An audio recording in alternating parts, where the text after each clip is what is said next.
Jeff Hammerbacher is here. He is chief scientist at Cladera, a company he co-founded in 2009.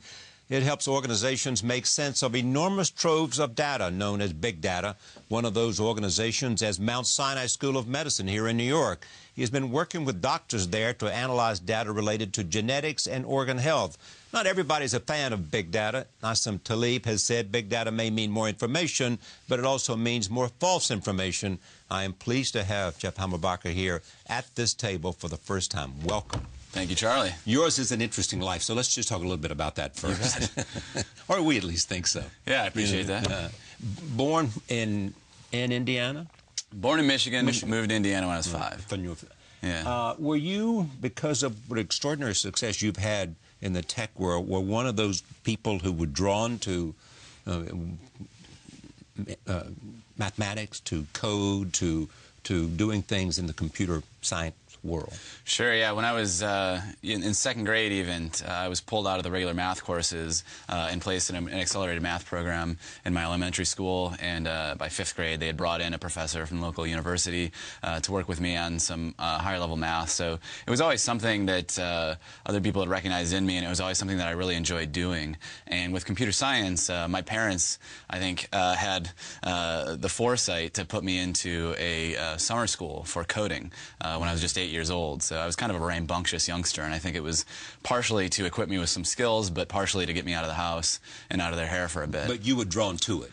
Yeah, I just found it interesting as a hobby as much as a subject in school. You know, I've often found myself calmed when doing math, and my mom actually found a letter that I wrote when I was in 2nd or 3rd grade, where it was describing my favorite thing to do in the world, and I'm writing sort of, you know, like a little kid writes, and it says, "I really love eating and doing math." You know, so it was just always something that you know, thinking about abstract entities which are sort of timeless and not part of the temporal realm just has a way of giving you perspective and helping calming my mind. But you love baseball too. I loved baseball, yeah. I was also kind of drawn to that from an early age, and I was just a very competitive person. I used to, you know, cry after every strikeout, and I was very, very focused. And my dad was a pretty remarkable guy. You know, he worked on the assembly line at GM, and he'd get up at 4:30 in the morning and get off at 2:30 after a long day of work. And he was always my baseball coach, so he was always taking me out in the backyard and always helped me build those skills. So yeah, it was baseball and math. That really summarizes the first 17 years. But you ended up at Harvard.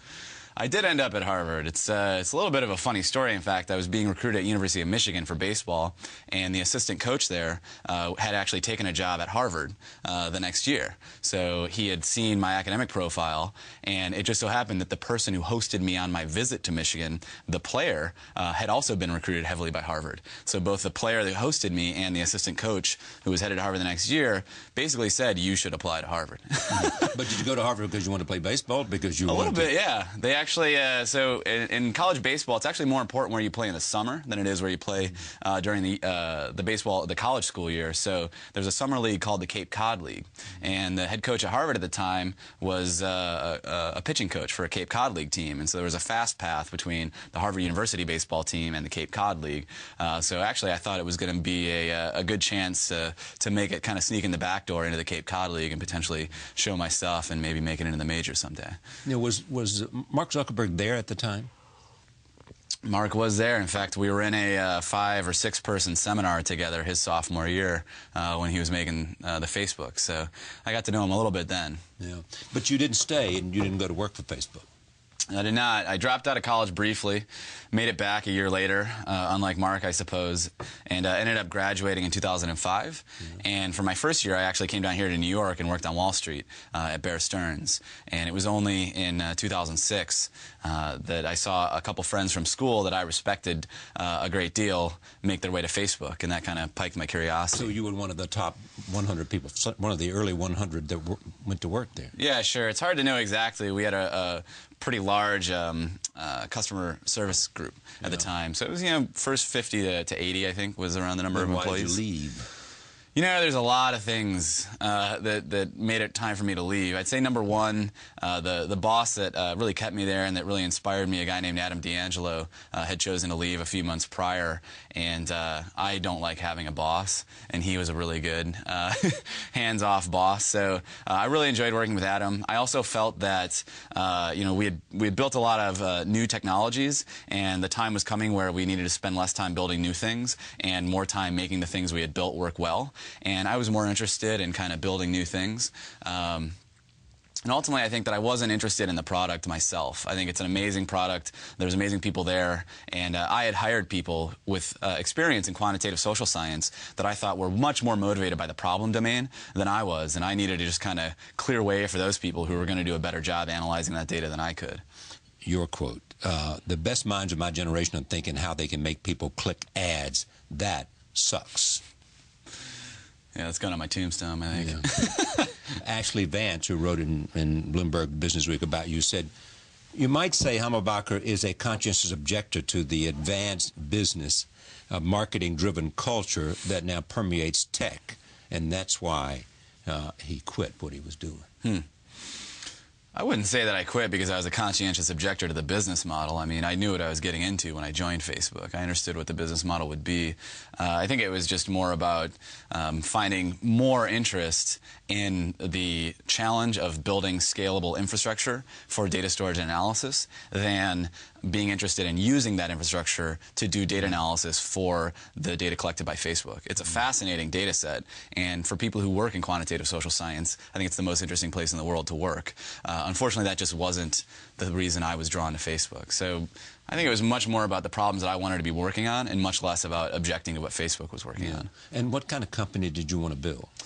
So I wanted to build a company that was going to be the engine of production of robust open source tools that could be used to do science faster. You know, I'm a big science faster. Yeah, correct. So, you know, I felt like there was a big bottleneck in a lot of different scientific labs, ranging from astronomy to high-energy physics to oceanography, where they were generating tremendous volumes of data, and they didn't have the software and hardware infrastructure to be able to capture and analyze that data effectively. I remember maybe a year or two ago, I was talking to Mark Andreessen sitting right here. Sure. You know, Reid Hoffman and a group of people that you know. And I said to them, what's the next big idea? And everybody talked about mobile. But immediately they said, the thing you got to watch is what's happening to big data. What's happening? We went through a period in which data generation seemed to grow exponentially, and that led to the requirement to build software that could then collect and analyze that data. So if you look at the World Wide Web, all of a sudden we were taking all the documents, all of the speak jacks that people were serializing to text, and we were placing them online into an open repository of linked data called the World Wide Web. And it turns out that there was a tremendous amount of value that was latent in that data. So companies like Google were forced to react to this onrush of data by building software which could capture, store, and analyze that data. And we're seeing, so the tools and techniques that Google invented took a while to find their way into the open source domain via companies like Yahoo and Facebook, and then to be made robust and usable by non-consumer web properties. So companies like Cloudera are taking, you know, the innovations that Google made in reaction to that vast onrush of data, which then Yahoo and Facebook and others contributed to the open source creation of. And now Cloudera is making it robust and usable for a wider range of enterprises. And so we're now finally getting to the point where hospitals and governments and other organizations can take advantage of the insights created by Google, you know, 10 to 15 years ago. But your particular interest is science and how to Correct. accelerate science. Yeah, that's exactly right. I think I've got a finite amount of time that I can spend on this planet, and science has generated the most interesting things that I've seen while I've been alive, and I want to see it do as much as it can while I'm still alive. Okay, we'll come back to data. Yeah, you bet. But let me just stay with what you're doing at Mount Sinai, where you became an assistant professor. And what are you hoping to achieve for them? Sure. So in the short term, what I'm hoping to achieve is provide them a scalable infrastructure for data storage and analysis so that the scientists at Mount Sinai can do their jobs faster at a lower price. Ultimately, I'd like to be able to use that infrastructure in the short term to, you know, improve the quality of healthcare delivery, lower the cost of healthcare delivery, potentially discover new therapeutics or diagnostics, and integrate these new genomic data sets with existing traditional electronic healthcare records so that the patient and physician can see that. And then at the very long term, what really draws me to the medical domain is an interest in understanding how the brain works, and in particular how the brain breaks. So I'm fascinated by mental illness, for example, or neurodegenerative disorders. And I think we understand the symptoms very well, but we don't currently understand the mechanisms, what actually happens inside the nervous system. But the kinds of thing that you are doing and others is the reason we are seeing these extraordinary advances in understanding the brain, which have been documented on this program for the last 2 years on a monthly basis. Yeah, a lot of the understanding at some point has to pass through software for data storage and analysis. So yeah, I think we're part of that pipeline, but of course there's innovations in theoretical models of brain function. There's innovations in sensors that can generate new data sets to push through that infrastructure. So there's innovations up and down the pipeline, but yeah, I think that novel software tools have been a part of some of those advances. Mental illness is a subject of particular concern?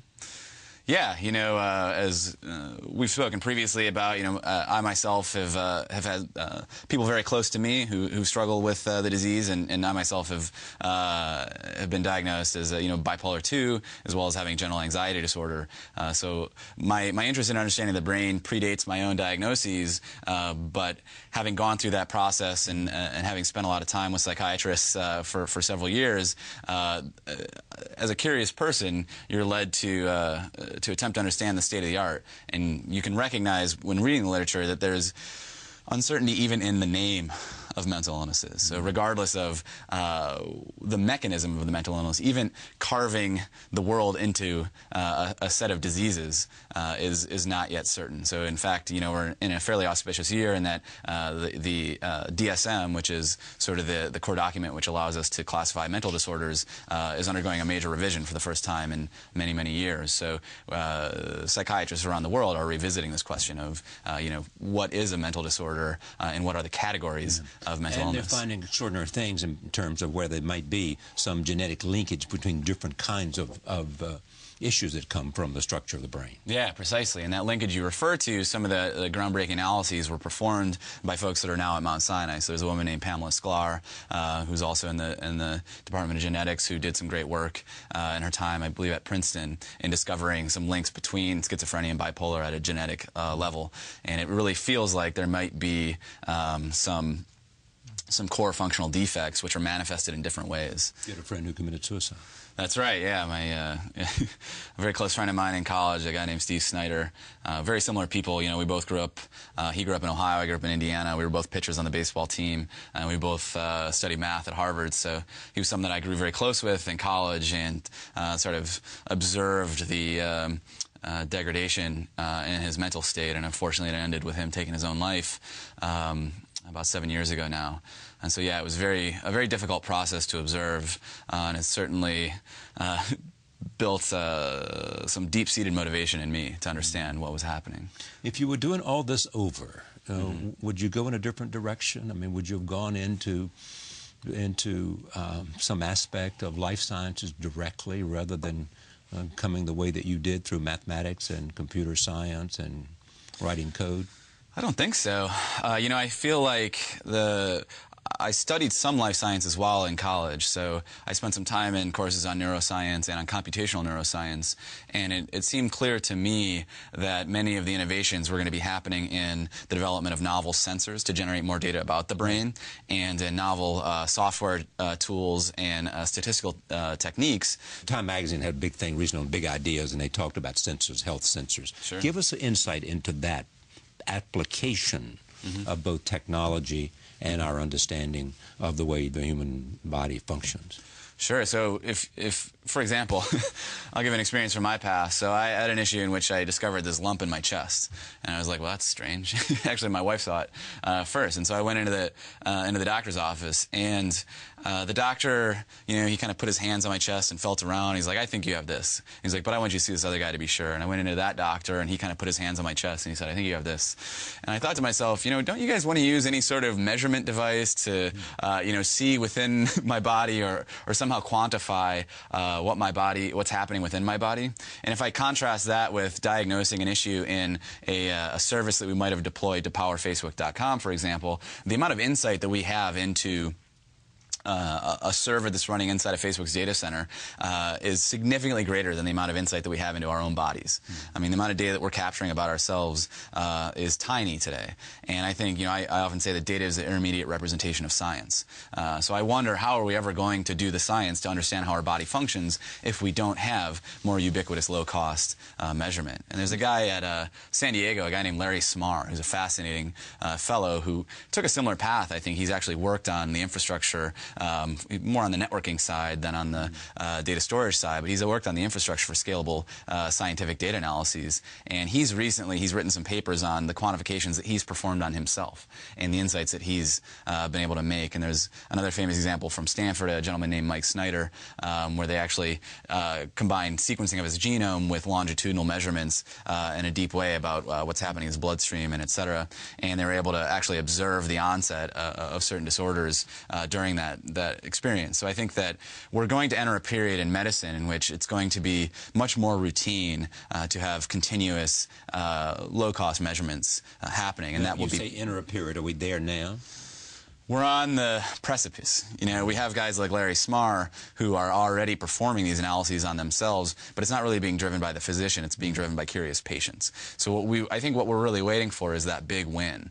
So you need, the physicians, I think, are not going to be convinced unless they see an improvement in health outcomes based on this self-quantification. So I think the tools are emerging to be able to self-quantify, and the early adopters are performing the self-quantification, but the mass adoption and the people who are actually doing healthcare delivery is waiting for a few big wins from self-quantification in health outcomes. What would be a big win? If you could demonstrate that. So pre-diabetes is a good one, where people you can start to see the onset of diabetes, and you can cause people to change their eating habits so that they can avoid turning into a diabetic. So if we can demonstrate the use of this ubiquitous low-cost measurement to prevent more people from becoming diabetic, then that would be, I think, a big win. Time Magazine has a big thing on cancer today and cancer research. I saw that, yeah. And the idea simply is a group of different cancer researchers working together and collaborating, and finding out where the individual research may overlap, and there may be sort of paths and pathways that they learn about. As I suggested, in terms of some of the genetic basis, in terms of various parts of the brain, they're being able to see some patterns there. Yeah, I agree. And today, to get that information, you usually have to perform a biopsy of the tumor, right? So if we had something which was much less invasive, much easier to sort of passively collect data about the tumor on an ongoing basis, then that could be fed into predictive models that could do things like predict metastasis and other issues. What is it that you want to accomplish? Yeah, what would make me feel really satisfied is if I could, find people whose lives are not, if you look at the mortality and morbidity of disease and the global disease burden of the various things that are inflicted upon humans, obviously cancer and heart disease are massive, but mental disorders are immense. It's really remarkable if you look at some of these WHO reports on the global burden disease of mental illness. And I suspect even those estimates are low, because many people are suffering from issues but aren't willing to, it took many years to be diagnosed myself. So I think if I could better quantify what mental illness is and use our deeper understanding of the mechanisms of mental illness to develop new treatments and to allow people to live, longer and more disease-free lives because of novel treatments for these mental disorders, that would feel deeply satisfying to me, both because from an intellectual perspective, I would learn more about how the brain works, and I think we're all fascinated by that, and then from a altruistic perspective, hopefully it would change people's lives for the better. Where are other applications of the measurement of data and being able to translate that information into constructive ends? Well, obviously, in the consumer web domain, we've done a good job of improving the quality of advertisements that we show. So there's tremendous business value there. I think in the e-commerce domain, we can now predict what you're more likely to purchase. So product recommendations on sites like Amazon.com and eBay.com. In the agribusiness, for example, companies like Monsanto and Pioneer are using these technologies to figure out which seed to plant in which square of land. So we can improve crop yield through the use of data analysis. In financial services, we can better predict who's more likely to default on loans. We can better predict the rate at which we should give a loan. So there's a lot of things which can happen there. And then some of our other customers, Expedia, for example, is doing work on, better predicting accurately the cost of flights. Right. There's companies like Chevron, which are using our software to better identify where you might find oil underneath the surface. So there's a really wide variety of domains. Range of application. Finally, the critique. David Brooks had said the philosophy of the day is dataism. The big questions regarding in what situation should we rely on intuitive pattern recognition, and in what situation should we ignore intuition and follow the data? Yeah, it's a great question. There's another book recently which used the phrase, numerical imagination versus narrative imagination. And I think it's really important that we don't choose one in favor of the other. We see each for the values that they deliver. So I don't necessarily see the utter dominance of the numerical way of thinking, but I do think it's an important tool set to bring to bear, and I honestly think that it's been massively underutilized through the course of human history. We're just now entering a period when the vast majority of our actions are going to be digitized. So let's at least develop the tools and give ourselves the options of performing numerical thinking alongside our very well-developed mechanisms for narrative thinking. It's great to have you here. Come back. It's great to be here, Pleasure. Charlie. Thank you.